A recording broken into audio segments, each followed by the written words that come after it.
Resonansi.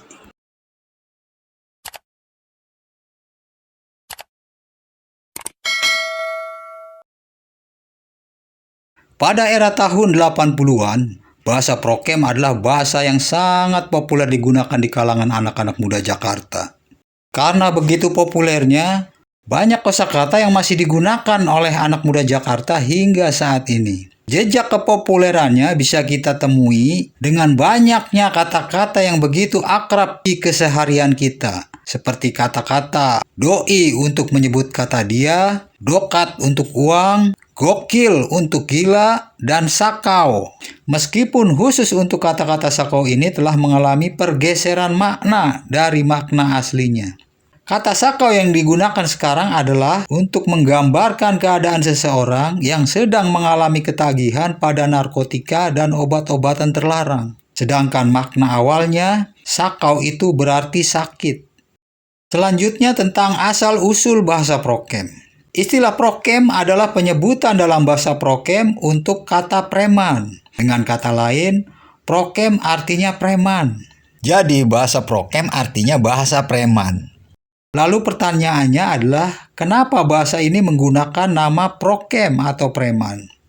Bahasa ini memang diciptakan oleh mereka, diciptakan untuk kalangan mereka, para kriminal dan pelaku kejahatan agar dapat tetap survive. Digunakan di penjara-penjara dan di tempat-tempat pelacuran dan lokalisasi klasteri. Tempat di mana para kriminal atau preman ini menjalani kehidupan hitamnya. Selanjutnya adalah tujuan diciptakannya bahasa Prokem. Yang pertama adalah untuk mengenali dan mengidentifikasi teman.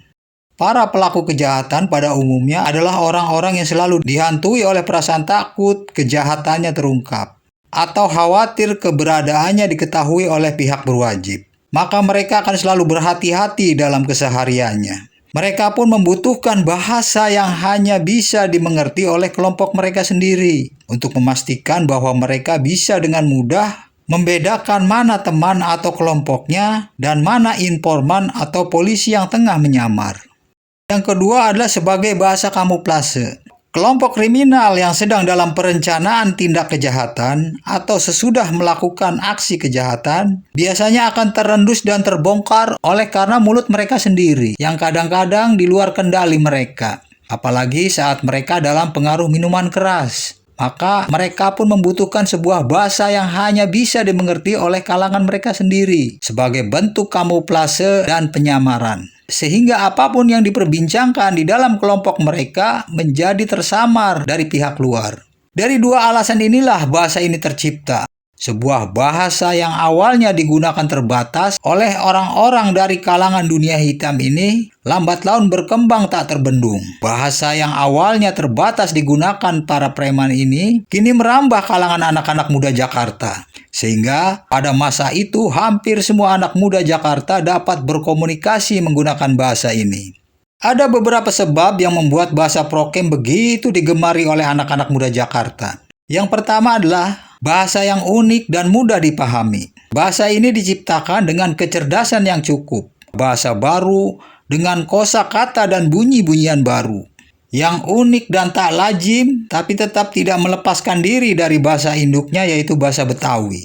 Bagi penutur bahasa Betawi, akan lebih mudah untuk menguasai bahasa ini. Dengan menguasai beberapa kata bahasa Prokem, lalu memperhatikan pakem-pakemnya, maka akan dengan mudah bisa memahami arti dari kosakata yang lain yang sejenis.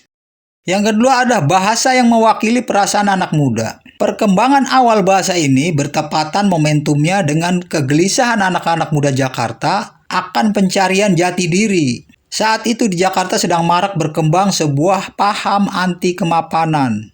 Paham yang sedang berkembang di Eropa dan Amerika dan dipopulerkan ke seluruh dunia oleh grup-grup musik tersohor saat itu seperti Rolling Stone, Deep Purple, dan lain-lain dengan bercirikan rambut gondrong dan jeans ketat sebagai simbol pemberontakan kaum muda terhadap tata nilai yang berlaku saat itu yang mereka anggap sebagai tata nilai usang yang mengekang kebebasan mereka.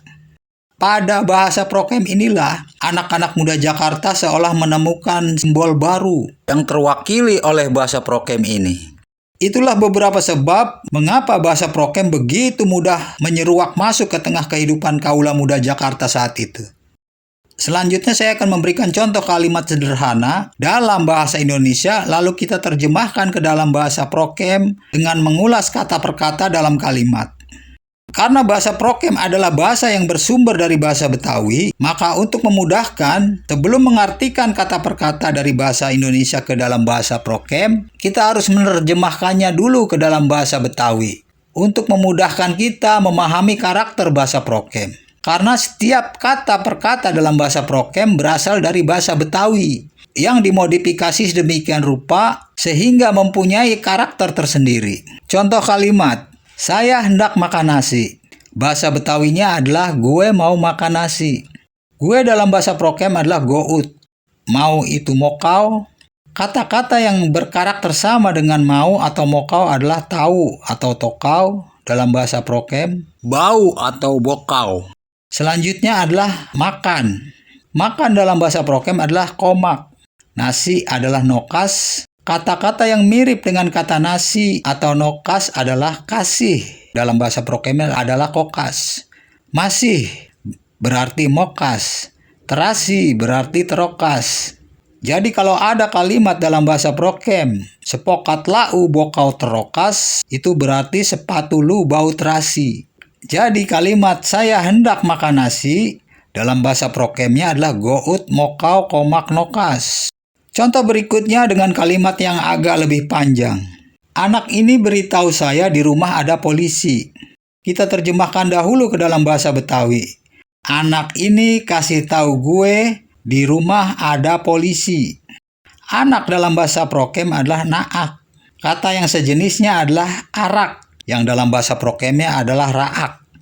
Lalu ini dalam bahasa Prokem adalah okin. Kata yang mirip dengan ini atau okin adalah sini, yang bahasa Prokemnya adalah sokin. Begini, yang artinya begokin. Bini, yang artinya bokin dalam bahasa Prokem. Kita lanjutkan dengan kata yang ketiga dari contoh kalimat, yaitu kasih, yang dalam bahasa Prokemnya adalah kokas. Tahu, bahasa Prokemnya adalah tokau. Gue, bahasa Prokemnya adalah gout. Di rumah, bahasa Prokemnya adalah dirokum. Selanjutnya, ada. Bahasa Prokemnya adalah dae. Kata yang mirip dengan ada atau dae dalam bahasa Prokem adalah aja, yang berarti jae, yang diterjemahkan dari kata aje. Lalu apa dalam bahasa Prokemnya adalah pae, yang diambil dari kata Betawi ape. Jadi, jika menemui kalimat dae pae, itu artinya ada apa, yang berasal dari kata Betawi ade ape. Kita lanjutkan. Ada bahasa Prokemnya dae. Lalu polisi, bahasa Prokemnya adalah pelokis. Jadi kalimat anak ini beritahu saya di rumah ada polisi, bahasa Prokemnya adalah naak okin kokas tokau gout dirokum dae pelokis. Itulah beberapa contoh kalimat dalam bahasa Prokem. Kalau kita memperhatikan asal-usul pembentukannya, di mana penutur awal bahasa ini adalah orang-orang yang menggunakan bahasa Betawi sebagai bahasa pengantarnya, maka seluruh kosakata dalam bahasa Prokem adalah kosakata bentukan dari bahasa Betawi. Bahasa yang digunakan semua orang di Jakarta dan sekitarnya. Sebagai sebuah bahasa yang pernah begitu digandrungi banyak orang dan digunakan dalam kurun waktu yang panjang, tentu kita tak bisa meremehkan bahasa ini.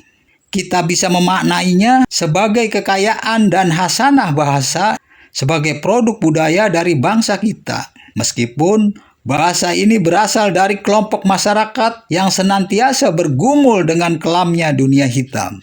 Terima kasih.